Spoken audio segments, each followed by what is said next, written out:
Zdaj si bomo pa mi pogledali vaje za upevanje, ki so dobre čisto za vse.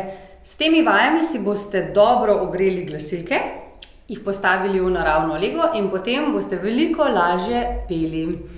Tem vajam rečemo vaje s polzaprtimi usti. V angleščini semi-occluded vocal tract exercises. Če boste pogledali, boste videli, da te vaje uporabljajo tudi zdravniki, po kakšnem zdravljenju, kakšnih operacij na glasilkah. Zakaj so te vaje super? Če imamo polzaprta usta, v naših ustih ustvarimo malo več pritiska, kot če so naša usta odprta. In zakaj je to fajn? Poglejmo si od začetka. Kako nastane naš glas? Izdih se zaleti v glasilki, glasilki zavibrirata, se odpirata in zapirata in nastane zvok.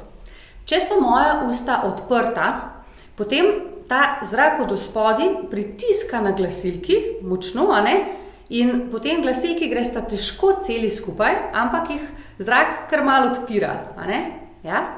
Če so moja usta polzaprta, potem se notri v moji ustni votlini naredi večji pritisk in ta pritisk pritisne na glasilki od zgoraj, se pravi, nekako nasprotuje temu izdihu in potem gresta glasilki veliko lažje celi skupaj.